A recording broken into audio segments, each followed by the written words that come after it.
Assalamualaikum warahmatullahi wabarakatuh. Om Swastiastu, Shalom, Namo Buddhaya, Salam Kebajikan. Yang saya hormati Miss Monica Septiani selaku dosen pengampu mata kuliah studi keliakan bisnis. Pada kesempatan kali ini saya akan membahas materi dari salah satu aspek-aspek studi keliakan bisnis, yaitu aspek hukum.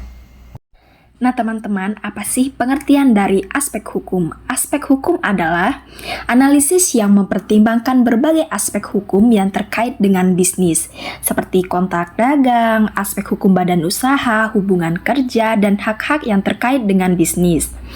Nah, aspek hukum ini sangat penting dalam menentukan kelayakan bisnis karena mempengaruhi berbagai aspek operasional bisnis, seperti perlindungan hak-hak pemegang saham, pengawasan dan perlindungan bisnis terhadap berbagai risiko, serta memastikan bahwa bisnis berjalan dalam kerangka hukum yang sesuai dan adil. Apa sih jenis-jenis dari badan hukum usaha? Yang pertama yaitu perseorangan. Perseorangan merupakan badan usaha yang kepemilikan dan pengelolaannya ditandatangani oleh satu orang. Dalam sisi pengelolaannya, pengusaha memperoleh semua keuntungan perusahaan, namun juga menanggung semua risiko yang timbul dalam kegiatan perusahaan. Nah, langkah mendirikan badan usaha perseorangan itu yang pertama, mempersiapkan KTP dari pihak yang bersangkutan. Yang kedua, menentukan calon nama perusahaan.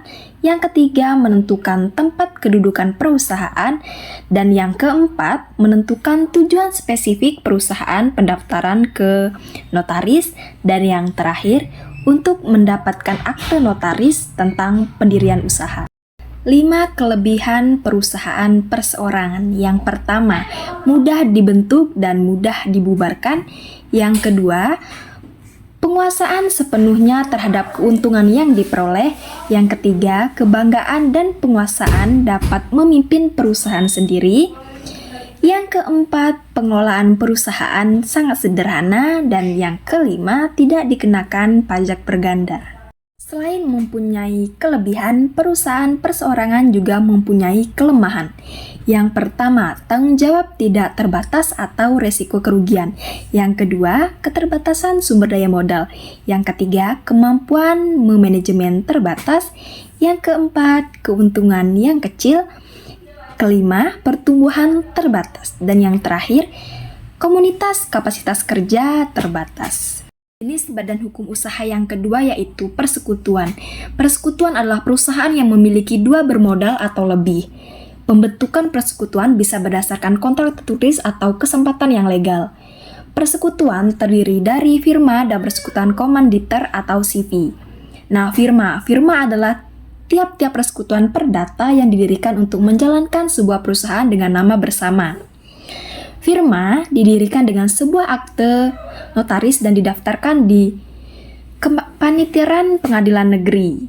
Tidak diperlukan adanya pengesahan Departemen Kehakiman. Nah, yang kedua, persekutuan komanditer atau CV adalah suatu persekutuan untuk menjalankan suatu perusahaan yang dibentuk antara satu orang atau beberapa orang persero yang bertanggung jawab pada satu orang atau beberapa orang persero.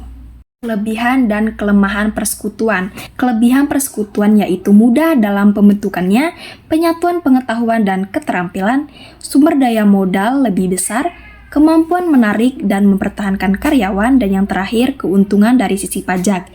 Dan kelemahannya yaitu tanggung jawab tidak terbatas, tenggang waktu operasi yang terbatas, perselisihan di antara partner, dan yang terakhir ada halangan untuk membubarkan. Selanjutnya ada perseroan terbatas atau PT. Pengertian perseroan terbatas menurut undang-undang, yaitu badan hukum yang didirikan berdasarkan perjanjian yang melakukan kegiatan usaha dengan modal tertentu yang seharusnya terbagi dalam saham dan memenuhi persyaratan yang ditetapkan undang-undang serta peraturan pelaksanaannya. Nah, langkah mendirikan badan usaha perseroan terbatas: pembuatan akte notaris, anggaran dasar, pengesahan Menteri Kehakiman, mendaftarkan wajib, lalu mengumumkan dalam tambahan berita negara atau TBN. Kelebihan PT yaitu kelangsungan hidup perusahaan terjamin, terbatasnya tanggung jawab sehingga tidak menimbulkan resiko baik kekayaan pribadi maupun kekayaan keluarga pemilik.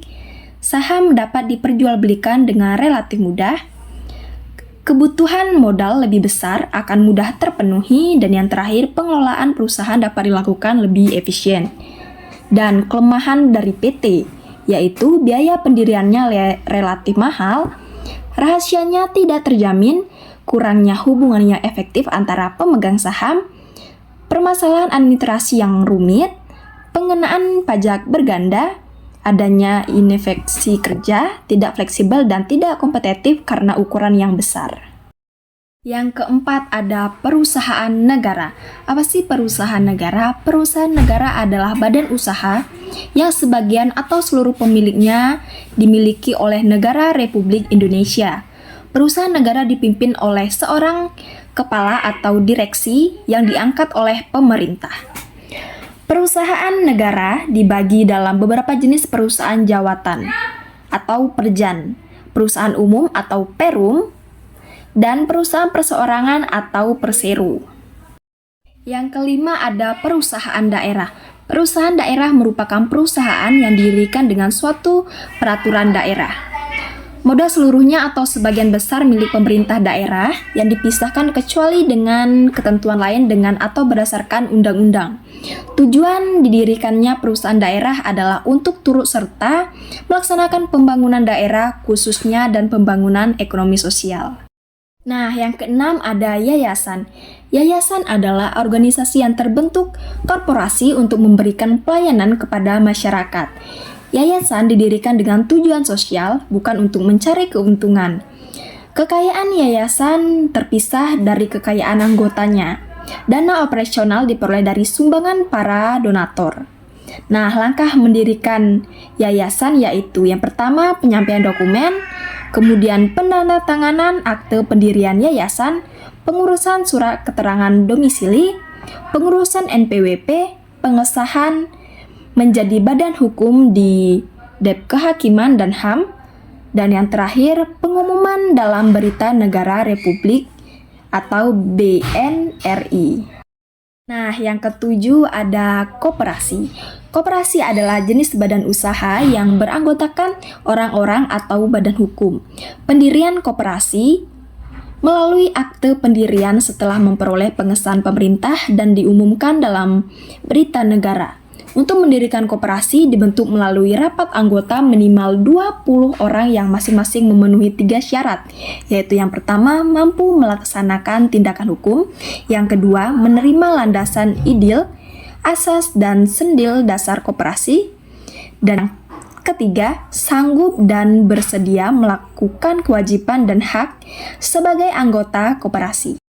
Jenis-jenis izin usaha. Perizinan berusaha adalah persetujuan yang diperlukan pelaku usaha untuk memulai dan menjalankan usaha dan diberikan dalam bentuk persetujuan yang dituangkan dalam bentuk surat atau keputusan setelah pelaku usaha tersebut memenuhi semua persyaratan yang telah ditentukan. Nah, fungsi dari perizinan ini adalah untuk membina, mengarahkan, mengawasi, juga menerbitkan kegiatan-kegiatan tertentu. Maka kewajiban untuk menjaga kualitas produk telah dimasukkan ke dalam suatu prosedur perizinan, baik dalam proses pengajuan, permohonan, hingga pelaksanaan setelah para pelaku untuk memperoleh sebuah izin. 4 jenis izin usaha. Yang pertama, tanda daftar perusahaan atau TDP. Yang kedua, nomor pokok wajib pajak atau NPWP. Yang ketiga, izin-izin usaha. Dan yang terakhir, sertifikat tanah atau surat berharga yang dimiliki. Jadi kesimpulannya adalah aspek hukum mengkaji tentang legalitas usulan bisnis yang akan dibangun dan dioperasikan. Ini berarti bahwa setiap bisnis yang akan dibangun di wilayah tertentu haruslah memenuhi hukum dan tata peraturan yang berlaku di wilayah tersebut. Nah, jadi sebidang usaha seperti perseorangan, perseroan terbatas atau PT, firma, perseroan komanditer atau CV, perusahaan negara, perusahaan daerah, yayasan, dan koperasi. Dalam praktiknya terdapat beragam izin, banyaknya izin, dan jenis-jenis izin yang dibutuhkan tergantung dari jenis usaha yang dijalankan. Baik, mungkin itu saja yang bisa saya sampaikan. Kurang dan lebihnya saya minta maaf kepada Tuhan, saya mohon ampun. Semoga apa yang saya sampaikan bisa bermanfaat untuk kita semua. Terima kasih.